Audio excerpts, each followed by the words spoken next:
সুপ্রিয় দশম শ্রেণীর শিক্ষার্থী বন্ধুরা, তোমাদের সকলকে আরও একবার স্বাগত জানাচ্ছি তোমাদের ইউটিউব চ্যানেল ইওর ক্লাসরুমে।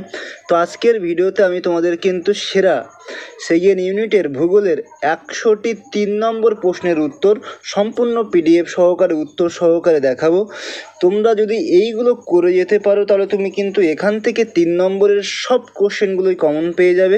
আশা করি এর বাইরে কোনো প্রকার কোনো রকম কোনো প্রশ্ন আসবে না।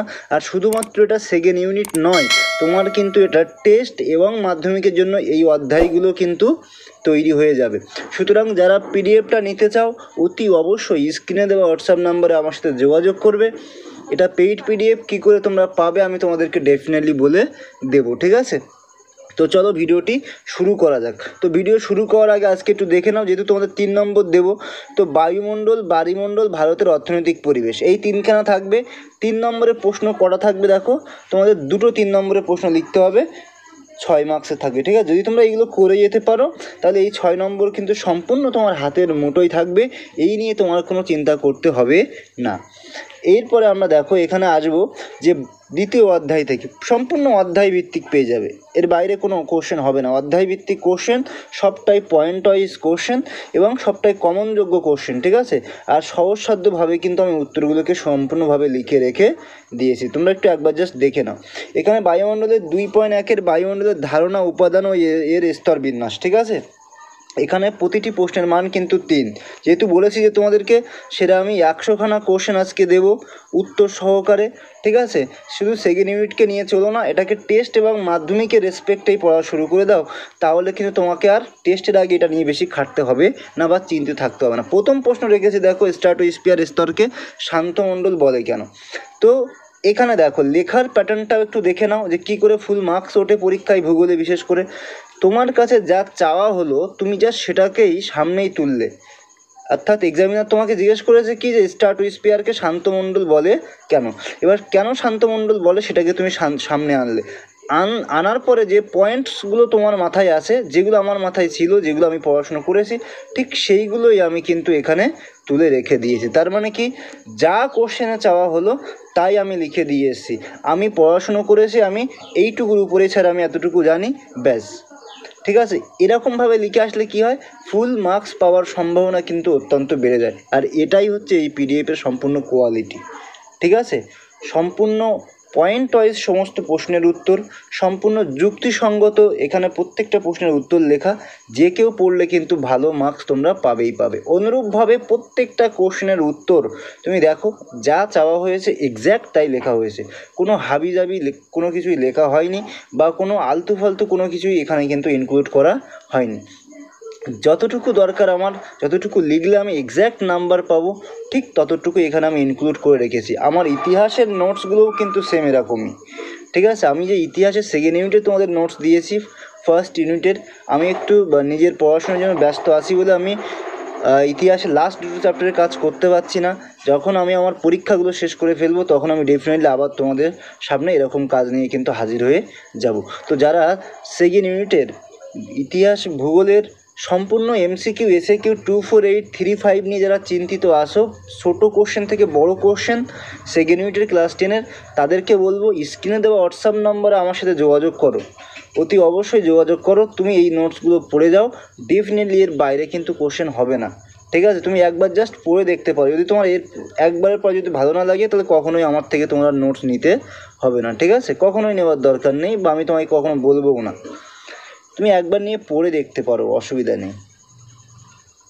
এখানে দেখো প্রত্যেকটা প্রশ্নের উত্তর আমি খুব সুন্দর করে রেখেছি। এখানে দেখো বায়ুমণ্ডলের মধ্যে যে ভাগগুলো আছে, 4টে ভাগ, প্রত্যেকটা ভাগের কিন্তু আমি করে রেখেছি, ঠিক আছে? বায়ুমণ্ডল থেকে টোটাল কিন্তু তোমরা কোশ্চেন পেয়ে যাবে প্রায় 40-45টার মতো 3 মার্কস পেয়ে যাবে, যেটা শুধুমাত্র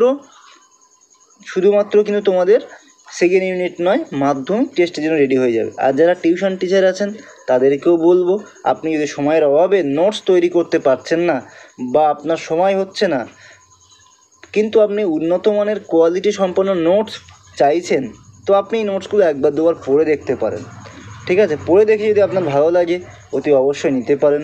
আর যদি ভালো না লাগে তাহলে সাজেস্ট করবেন, কোথাও যদি ইমপ্রুভ করতে হয় ডেফিনেটলি সেখানে আমি ইমপ্রুভ করিয়ে দেবো। এরপরে আসবো আমরা তৃতীয় অধ্যায় বায়ুমণ্ডল। এখানেও আমি তোমাকে দুটো একটা প্রশ্নের একটু স্যাম্পল দেখাচ্ছি, যেটা তুমি দেখতে পারবে যে এখানে যেমন একটা ইম্পর্টেন্ট কোশ্চেন যে সমুদ্র স্রোত সৃষ্টিতে উষ্ণতার ভূমিকা, প্রথমেই কোশ্চেন। এবার দেখো আমি কি করেছি, আমি ডিরেক্টলি যা চাওয়া হয়েছে কোশ্চেন আমি জাস্ট সেটাকেই সামনে তুলে এনে দিয়েছি। দেখলে সমুদ্র স্রোত সৃষ্টিতে উষ্ণতার ভূমিকা। এবার উষ্ণতা কী কী কাজ করে সমুদ্র স্রোত সৃষ্টিতে, সেইগুলো জাস্ট আমি এখানে পয়েন্ট ভিত্তিক দেখো লিখে রেখেছি। সূর্যরশ্মির পতন কোণের পার্থক্য হয়, যে কারণে কিনা সমুদ্র স্রোত সৃষ্টি হয়। দ্বিতীয়ত দেখো নিরক্ষীয় ও ক্রান্তীয় অঞ্চলে বেশি উষ্ণতা। যতটুকু তোমার ডায়াগ্রামও আঁকতে হয়, ভূগোল ডায়াগ্রাম ছাড়া হয় না, ততটুকুই কিন্তু আমি এখানে লিখে রেখে দিয়েছি। প্রত্যেকটা যেগুলো প্যারা করেও লেখা থাকে বইয়ে, সেগুলোকে কিন্তু আমি পয়েন্ট ওয়াইজ বানিয়ে দেওয়ার চেষ্টা করেছি। যেমনটা তুমি এখানে 2 নম্বর প্রশ্ন দেখতে পাবে, নিউ ফাউন্ডল্যান্ডের কাছে মগ্নছড়া সৃষ্টি হয়েছে, তার কারণ ব্যাখ্যা করো। তার যতগুলো কারণ হয়ে থাকে মোটামুটি 3-4টে আমি সবগুলোই কিন্তু এখানে ইনক্লুড করে রেখেছি। আশা করি তোমার কোনো প্রকার অসুবিধা হবে না, ঠিক আছে। এরপরে এরকমভাবে অধ্যায়ভিত্তিক 3 নম্বরের সমস্ত কোশ্চেন পেয়ে যাবে। দুটো একটা প্রশ্ন তোমরা পজ করে পড়ে দেখো, ভালো লাগছে কি না। আশা করি ভালো লাগবে। যদি ভালো লাগে তাহলে স্ক্রিনে দেওয়া হোয়াটসঅ্যাপ নাম্বারে অতি অবশ্যই যোগাযোগ করো। কী করে তোমরা পাবে আমি তোমাদেরকে বলে দেবো। এটা বানাতে তো দেখো একটু সময় লেগেছে, ফ্রিতে দিতে পারছি না এই কারণে যারা কাজ করছেন তাদেরকেও আমায় পয়সা দিতে হচ্ছে, না হলে আমার কোনো স্টুডেন্টের থেকে পয়সা নেওয়ার কোনো উদ্দেশ্যই ছিল না। যেহেতু কাজগুলোকে সুন্দর করতে গেলেও অন্যরা তো আমার হয়ে তো ফ্রিতে খাটবে না, তো তাদেরকেও যখন আমায় পয়সা দিতে হচ্ছে, সুতরাং সেই ক্ষেত্রে পিডিএফগুলোকে পেইড করতে হয়েছে। সুতরাং সকলের কাছে রিকোয়েস্ট করব, যা অনেকেই ফ্রি পিডিএফ চাইছো, আমি হয়তো দিতে পারছি না, আমি তাদের কাছে দুটো হাত জোর করে ক্ষমা চাইছি। কেননা এগুলো আমাকে তৈরি করে নিতে হচ্ছে কারোর থেকে, ঠিক আছে। এগুলো একার পক্ষে কখনোই সম্ভব নয়, ঠিক আছে। সবটাই জানা সবাই একার পক্ষে সম্ভব নয়। সেহেতু সবাইকে বলবো যদি একটু সাপোর্ট করো, তাহলে হয়তো আমি তোমাদের জন্য আরও ভালো কিছু নিয়ে আসতে পারবো। এটা দেখো 5ম অধ্যায়। এখান থেকে ভারতের অর্থনীতি কৃষির গুরুত্ব, যেমন একটা প্রথম প্রশ্ন তোমাদের দেখায়। প্রথম প্রশ্নেই ভারতের অর্থনীতিতে কৃষির গুরুত্ব যা চাওয়া হয়েছে তাই লিখে বক্স করে দিলে, বা নিচেই তুমি এরকম শ্যাডো ঢেউ দিতে পারো বা আন্ডারলাইন করে দাগ দিতে পারো, ঠিক আছে। যেটা তোমার খুশি, আমি বক্স করে দিয়েছি যেন ডিরেক্টলি চোখে পড়ে যে আমাকে এক্সামিনার কী লিখতে দিয়েছে আর আমি কী লিখছি। জাস্ট সেটা তাকে বোঝানোর জন্য যে স্যার আপনি যা লিখতে দিয়েছেন আমাকে, আমি এক্স্যাক্ট সেই বিষয়টাকেই উপস্থাপন করার চেষ্টা করছি, আমি অন্য কিছুই লিখছি না। এবং এটা দেখলে এক্সামিনার কী হবে, তার পড়তে সুবিধা হবে, নাম্বার দিতেও সুবিধা হবে, তার খাটনি কম হবে। আর যখনই তার খাটনি কম হবে সে খুশি হয়ে তোমাকে নাম্বার দিয়ে দেবেন। তো দেখো এখানেও 3-4টে পয়েন্ট রেখেছি, সবটাই প্রশ্নের উত্তর পয়েন্ট ওয়াইজ পাবে এখানে। এখানে ভারতের অর্থনৈতিক পরিবেশের যে 3 নম্বরের মোস্ট ইম্পর্টেন্ট কোশ্চেন হয়ে থাকে, সবগুলোকেই আমি কিন্তু এখানে ইনক্লুড করে রেখেছি। আশা করি চিন্তার কোনো কারণ নেই, অতি অবশ্যই তুমি এগুলো নিয়ে পড়তে পারো, অসুবিধা নেই। এখানে আমি প্রত্যেকটা সাব পয়েন্ট যেগুলো হয় ভারতের কৃষি, শিল্প, ঠিক আছে, পরিবহন, জনসংখ্যা, সবটাই আমি এখানে ইনক্লুড করে রেখেছি। বুঝতেও কোনো অসুবিধা হবে না, কারো কোনো বুঝতে অসুবিধা নেই।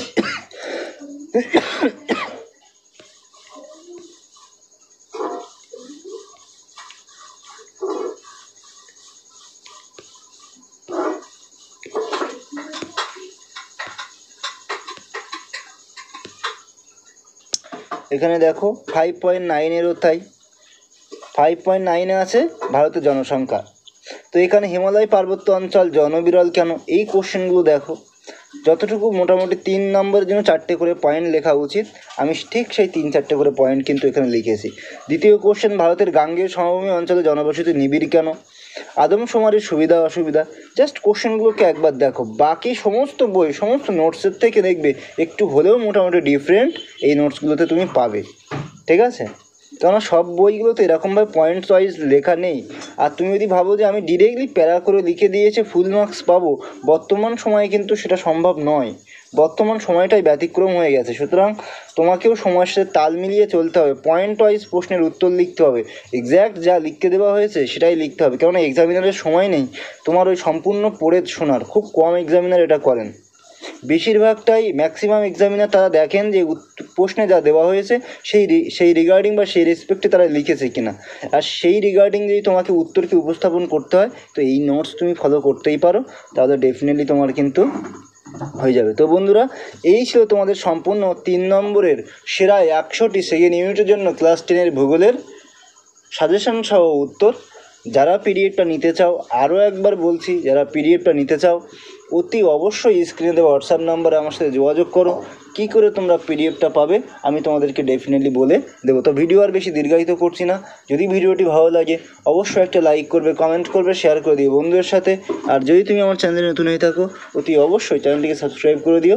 তো আজকের ভিডিও এই পর্যন্ত, দেখা হচ্ছে এরকম কোনো একটা ইম্পর্টেন্ট ভিডিওতে। ততক্ষণে সবাই খুব ভালো থাকবে।